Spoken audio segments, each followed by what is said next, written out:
Hello students, welcome back to our channel. स्वागत है आपका हमारे यूट्यूब चैनल पर जिसका नाम है मैथ्स जर्नी। तो चलिए आज हम हमारी जर्नी को आगे बढ़ाते हुए बात करेंगे चैप्टर 6 क्लास 10 ट्राइंगल्स की, जिसके अंदर हम ले रहे हैं थ्योरम 6.3। ठीक है, इसको हम ए रूल से भी जानते हैं। तो देखिए बेटा, थ्योरम क्या कहती है, if in two triangles corresponding angles are equal. किसी भी दो ट्राइंगल्स में अगर कॉरस्पॉन्डिंग एंगल्स इक्वल है तो उनकी जो कॉरस्पॉन्डिंग साइड्स होगी वो एक सेम रेशियो के अंदर होगी। ठीक है ना, then their corresponding sides are in the same ratio. तो देखिए बात कर रहे हैं यहाँ पर हम टू ट्राइंगल्स की, है ना। तो चलिए हम फर्स्ट से दो ट्राइंगल्स ड्रॉ करते हैं। एक ट्राइंगल ये रहा हमारा, दूसरा ट्राइंगल हमारा ये रहा। ठीक है, चलिए नेम दे देते हैं इसको A B C D E F. ठीक है, ये हमारा दो ट्राइंगल लिए हमने। चलिए तो क्या कह रहा है, देखिए if in two triangles corresponding angles are equal. तो हमारे कॉरस्पॉन्डिंग एंगल्स मान लेते हैं, ये एंगल ए है, ये एंगल डी के इक्वल होगा।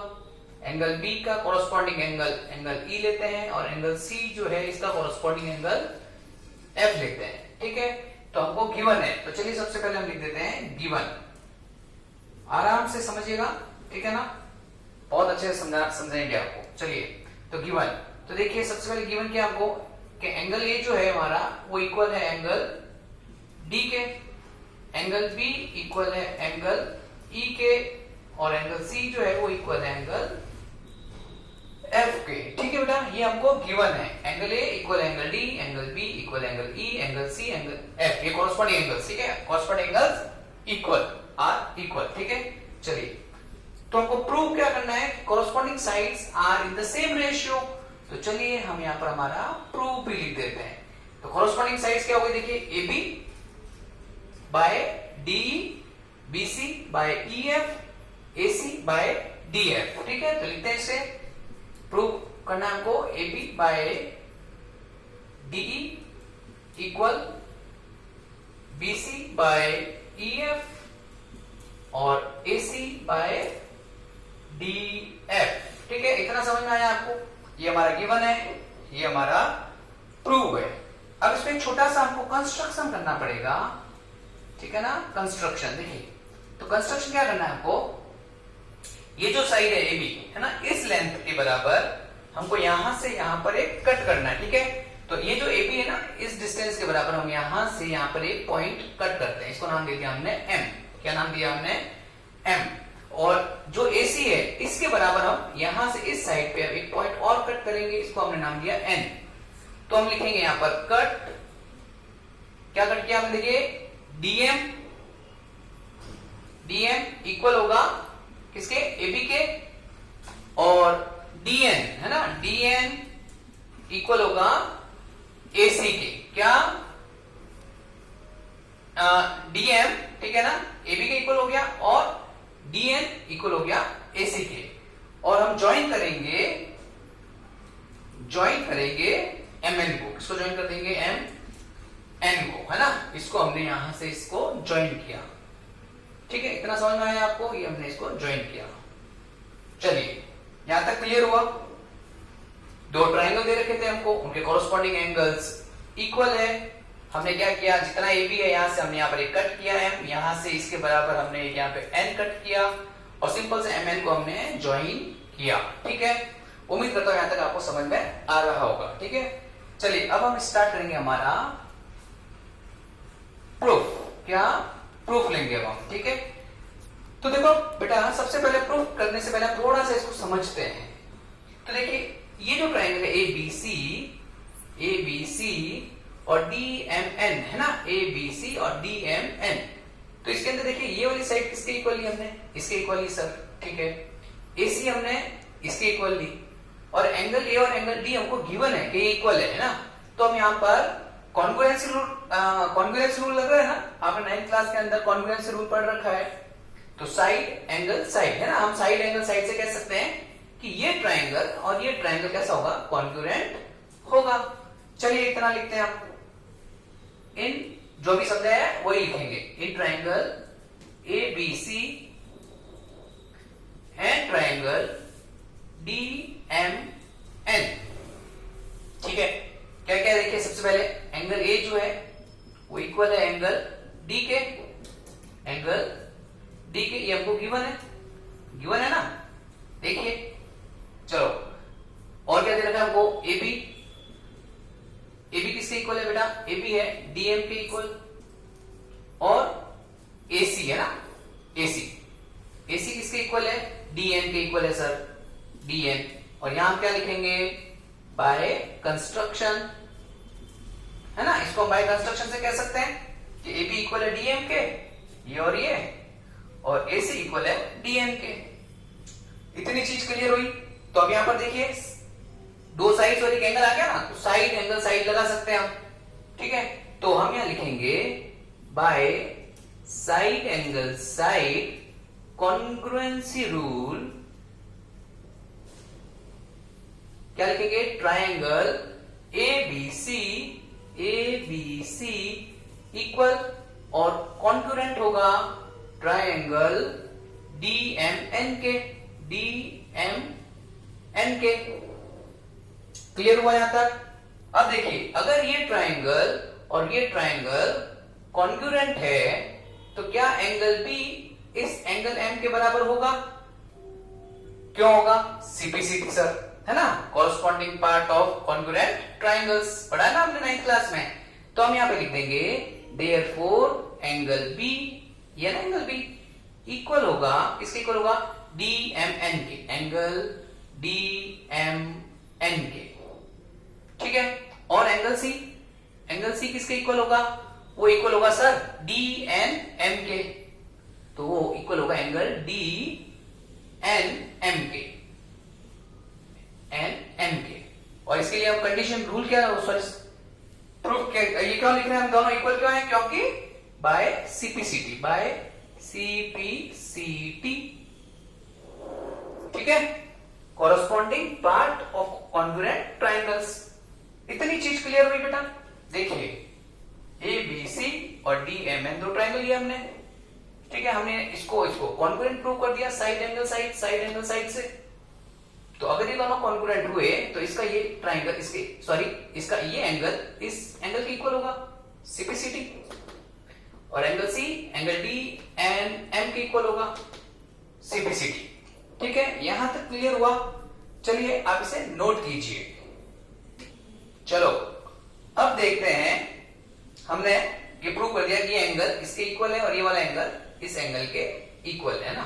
चलो अब देखिए थोड़ी एक सेकंड के लिए, नाउ ध्यान से देखिएगा, एंगल बी जो है, ये एंगल बी जो है किसके इक्वल है, डी एम एन के, है ना। हमने लिखा एंगल बी किसके इक्वल है, देखो वो इक्वल है एंगल डी एम एन के। समझ में आई बात। ये देखो ये नंबर 1 लगाते हैं, ये नंबर 1, ये भी नंबर 1 के इक्वल है, और ये बी और ई भी तो इक्वल है गिवन के अंदर, है ना। एंगल बी जो है वो इक्वल है एंगल ई के, है या नहीं। तो ये 1 है तो ये भी 1, तो ये दोनों 1 1 हो गए, तो ये दोनों भी कैसे हो गए, इक्वल हो गए। तो हम कह सकते हैं कि एंगल डी एम एन मतलब ये एंगल इस एंगल के इक्वल होगा, एंगल ई के इक्वल होगा। यहां तक बात क्लियर हुई या नहीं हुई, देखो। तो अब देखिए अगर ये एंगल और ये एंगल इक्वल है, ये एंगल और ये एंगल अगर इक्वल है तो हम कह सकते हैं कि हमारी एम एन पैरेलल होगी ई एफ के। क्या कहेंगे हम, M N parallel E F. आप कहेंगे क्यों सर, कैसे कह दिया, देखो इधर हमने पढ़ रखा है बचपन मतलब प्रीवियस क्लासेस के अंदर कि दो पैरेलल लाइन है, एक ट्रांसवर्सल है, ठीक है ना। तो सेम साइड पर एक बाहर की तरफ और एक अंदर की तरफ, बिटवीन द पैरेलल और पैरेलल के बाहर, ये एंगल कौन से होते हैं हमारे, ये होते हैं कॉरस्पॉन्डिंग एंगल, है ना। और कॉरस्पॉन्डिंग एंगल अगर इक्वल है इसका मतलब ये लाइन और ये लाइन पैरेलल है। समझ में आई बात भाई, ये और ये एंगल इक्वल है ना। अगर ये एंगल ये इक्वल है, इस लाइन को आप ट्रांसवर्सल ले लीजिए तो हम कहेंगे ये लाइन और ये लाइन पैरेलल है, क्योंकि ये दोनों एंगल इक्वल हमने कर दिया। तो समझ में आया, ये एंगल और ये एंगल इक्वल है तो ये लाइन और ये लाइन पैरेलल होगी, ठीक है। यहां तक आपको समझ में आया। अब देखिए अब क्या करना है, हमें आराम से समझाएंगे आपको, ठीक है ना। 5 मिनट ज्यादा लगे कम लगे वो कोई मैटर नहीं करेगा, ठीक है। चलिए अब लेते हैं हम in triangle D E F, है ना। ये ट्रायंगल लेते हैं डी ई एफ। तो चलो इन ट्रायंगल DEF MN जो है बेटा वो पैरेलल है EF के, है ना। MN पैरेलल है ना EF के, हमने अभी प्रूव किया यहाँ पे। तो अगर ये पैरेलल है तो हम अगेन बाय सिंप्लिसिटी कह सकते हैं, क्योंकि सिंप्लिसिटी में हमने पढ़ा था, क्या पढ़ा था हमने कि कोई भी एक लाइन है, सॉरी ट्रायंगल है और एक लाइन पैरेलल ड्रॉ है करते हैं तो ये हमेशा इसको इक्वल रेशियो में डिवाइड करेगी। तो हम दिस बाय दिस और दिस बाय दिस लिखते थे ना। तो इसी ट्रायंगल में देख लो, ये ट्रायंगल है, ये लाइन और लाइन पैरेलल है, तो हम इसको लिख सकते हैं DM by ME is equal DN by NF। समझ में आया? क्यों कहेंगे ऐसे? बाय BPT थ्योरम, है ना। BPT जो 6.1 थ्योरम हमने पढ़ी है ना, उसमें ये तो था ना कि कोई भी एक ट्रायंगल होता है और ये लाइन अगर पैरेलल है तो ये इक्वल रेशियो में इसको डिवाइड करेगी। तो वही चीज हमने यहाँ पर अप्लाई की है। BPT थ्योरम की हम प्रीवियस वीडियो आपको दे चुके हैं, तो अगर आपको BPT थ्योरम समझनी है तो आप हमारी प्रीवियस वीडियोस को जाकर देखिए। चलिए, तो यहां तक हमारे पास आ गया, ठीक है। देखो अब क्या करना, देखो अब यहाँ पे ध्यान से हमको क्या करना पड़ेगा, इसको रेसिप्रोकल करना पड़ेगा। क्या करना पड़ेगा? इसको रेसिप्रोकल।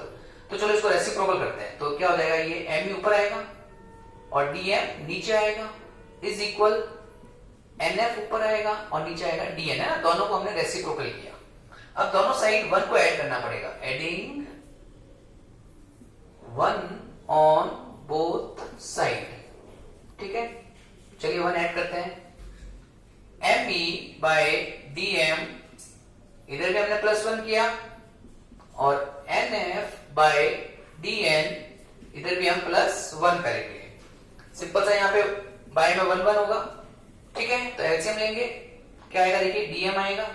तो यहाँ पर क्या आ गया हमारे पास, ME प्लस ये उससे क्रॉस मल्टीप्लाई होगा, DM बनेगा इज इक्वल, यहां पर भी एलसीएम लेते हैं तो DN आएगा, है ना। तो ये हो गया NF प्लस ये उधर जाएगा, क्या बन जाएगा, DN। अब देखिए बेटा, ये क्या है हमारे पास, ME, ये क्या है, DM। तो देखो ME ये पार्ट और DM ये पार्ट, तो इसको प्लस करूंगा तो क्या आएगा, ये पूरा नहीं आएगा, DE। तो हम इसको लिख देंगे DE, क्या लिख देंगे, यहां लिख देते हैं ना, इसको रख करते हैं, ये नीचे रखो हमको। चलो, तो ME प्लस DM, तो देखो ये ME ये DN, ठीक है। तो क्या मिल गया हमको, हमारे पास बन गया DE, TE, और डिनोमिनेटर में क्या हमारे पास DM है इज इक्वल, इससे से NF और DN, देखो NF का है, ये NF ये वाला पार्ट और DN ये रहा, तो ये और ये मिलकर क्या बनेगा, DF बनेगा।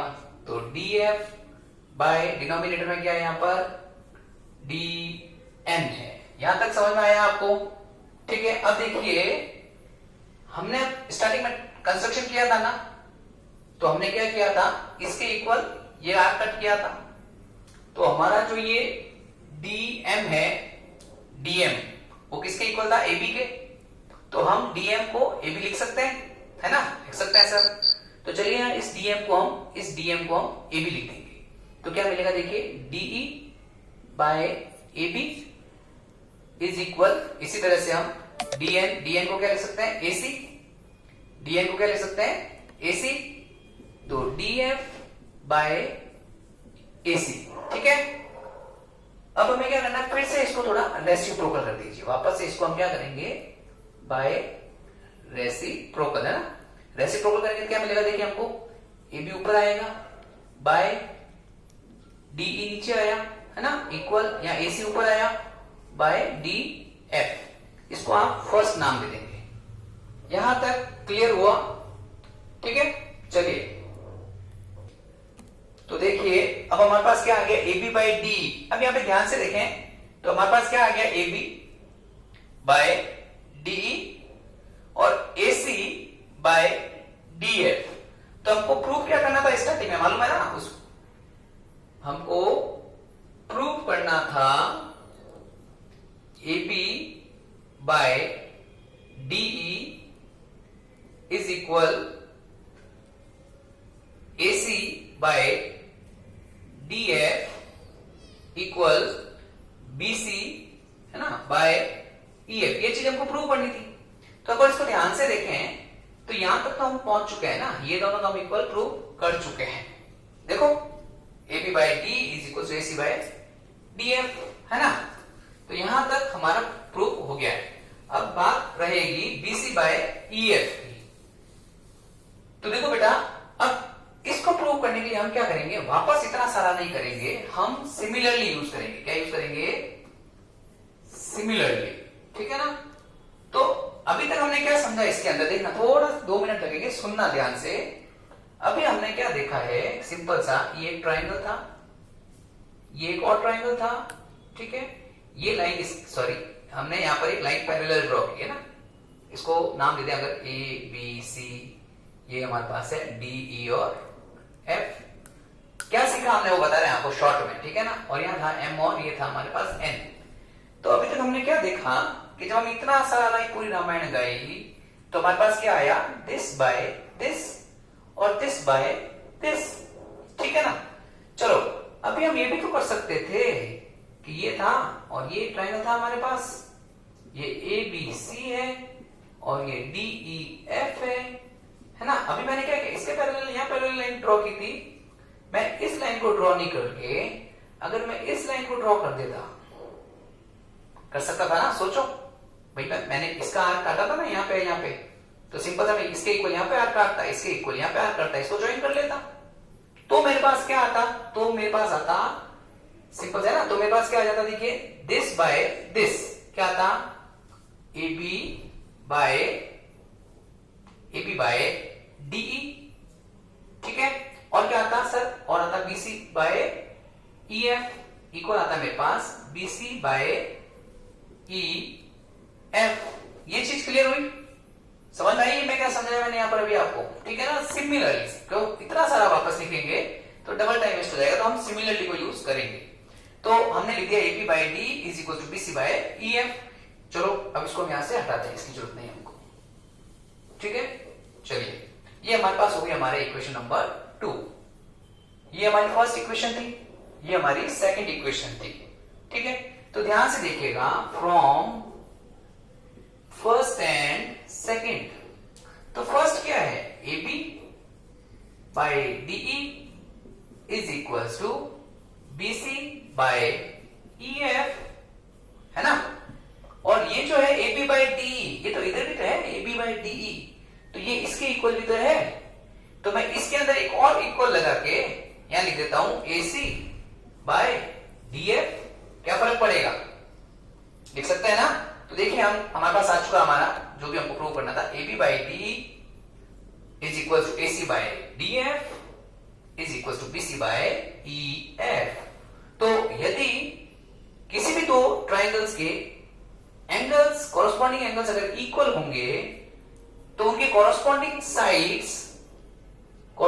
साइड्स इक्वल रेशियो में होगी, तो हम कह सकते हैं कि triangle A B C similar होगा ट्राइंगल डी ई एफ के, हेंस प्रूव्ड। उम्मीद करता हूं आपको ये थ्योरम बहुत ही अच्छे से, जो मैंने मेहनत की है, मैंने एक एक चीज आपको बहुत ही आराम से धीरे धीरे समझाई है। तो उम्मीद करता हूं आपको ये थ्योरम समझ आई होगी। अगर आपको ये चीज समझ आई है तो प्लीज अब ज्यादा से ज्यादा अपने फ्रेंड्स को शेयर कीजिए, लाइक कीजिए, सब्सक्राइब कीजिए और थैंक यू।